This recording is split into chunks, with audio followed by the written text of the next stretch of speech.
Hello students, today I am here with the exercise and question answers of the lesson Noses. Now let's start. Question number 1. Why does the poet feel that the nose is a funny thing? Poet को क्यों ऐसा feel होता है कि nose एक funny thing है? Answer is the poet feels that the nose is a funny thing because it is stuck on the face like a handle and it has two little holes.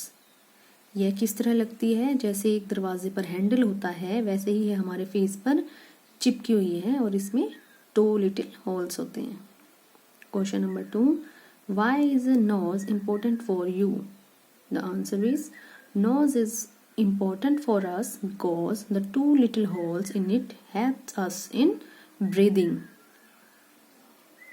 Question number 3. Does the child in the poem like her nose? Why do you think so? Answer is the child in the poem definitely likes her nose. She takes it as the funniest thing which sticks out on her face like a handle. Question number 4. What does features mean? What are the different kinds of features of people we come across in the world? Features means distinctive parts of the face or appearance. जैसे सभी के अलग अलग faces होते हैं, सबकी अलग अलग अपीयरेंस होती है, तो फीचर्स का मतलब फीचर्स ही हमें डिफ्रेंशिएट करता है अलग अलग लोगों में.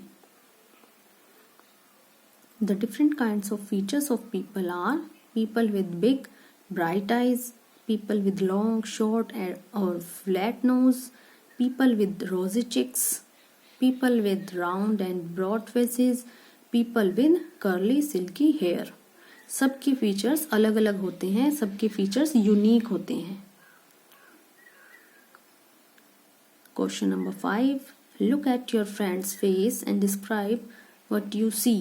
Use words like long, round, oval, slanted, sharp, flat to help you. You can use other words also.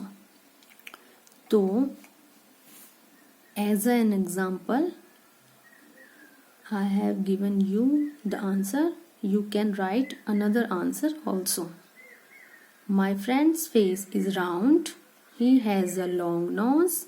His eyes are bright. His features are sharp. तो आप देख रहे हैं कि ये words round, long, bright, sharp, ये words किसी के फेस को डिस्क्राइब कर रहे हैं कि उसका फेस कैसा है.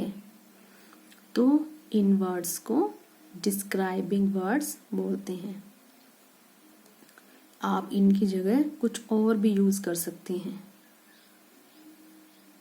Next is what is your favourite fruit? आपका फेवरेट फ्रूट क्या है? It is the part of your creative writing. Describe it in 5 sentences. आपने अपने फ्रूट को 5 sentences में डिस्क्राइब करना है. तो we can write the answer as my favourite fruit is mango. Mango is everyone's favorite fruit.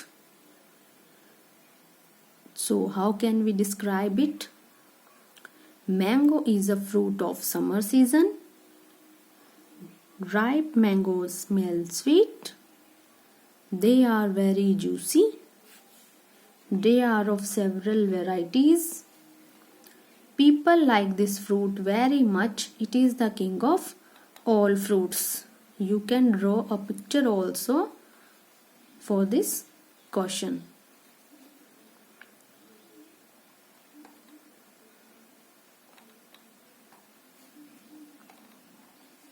Do you know a fish breathes from its gills? Write 2 sentences about other animals which can breathe under water. अब fish अपने gills से सांस लेती है. जैसे हम अपने lungs से सांस लेते हैं ह्यूमन बीइंग्स, वैसे ही फिश गिल्स से सांस लेती हैं. तो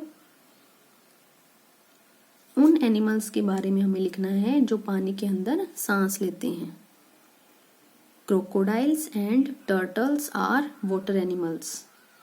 दे कैन ब्रीथ अंडर वाटर। वो पानी के अंदर रहते हैं और पानी के अंदर ही ब्रीदिंग करते हैं। Next is punctuate the following passage. अब आप देखेंगे कि इस पैसेज के अंदर कंटिन्यूअस वर्ड्स लिखे हुए हैं। हम जब भी कोई बात करते हैं एक्सप्रेशन, उसमें हमारे अलग अलग एक्सप्रेशन होते हैं। तो कभी हमारा सरप्राइजिंग एक्सप्रेशन होता है, कभी क्वेश्चनिंग का एक्सप्रेशन होता है, कभी सैडनेस का होता है, कभी हैप्पीनेस का होता है। तो हमारे बहुत सारे एक्सप्रेशन होते हैं जब हम बात करते हैं।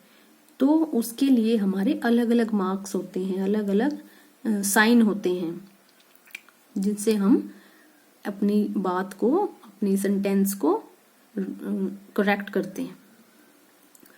तो पंक्चुएट द फॉलोइंग पैसेज, उसे हम पंक्चुएट करना बोलते हैं। अब इसमें लाइंस लिखी हुई हैं। Mother father Neelam said I have got a fire engine, I have got a fire engine, what's this called mother some What? Confused by the noise, I have got a fire engine, mother come and see it. अब इसमें कुछ पता नहीं लग रहा है कि कहाँ फुल स्टॉप है, कहाँ कॉमा है, कहाँ क्वेश्चन मार्क है, कुछ पता नहीं लग रहा है कि क्या कहा जा रहा है। तो इसे हम कैसे रेक्टिफाई करेंगे? Mother father Neelam said I have got a fire engine, I have got a fire engine. What's this? What's this? Called mother, somewhat confused by the noise. I have got a fire engine, mother. Come and see it.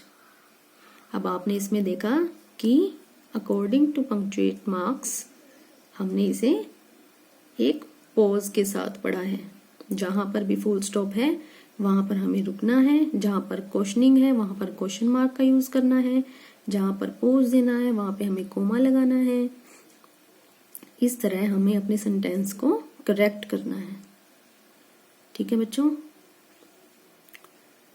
Now this is all about this chapter. Do this in your notebook and practice all the questions. If you have any query you can send message to me or call me. Thank you.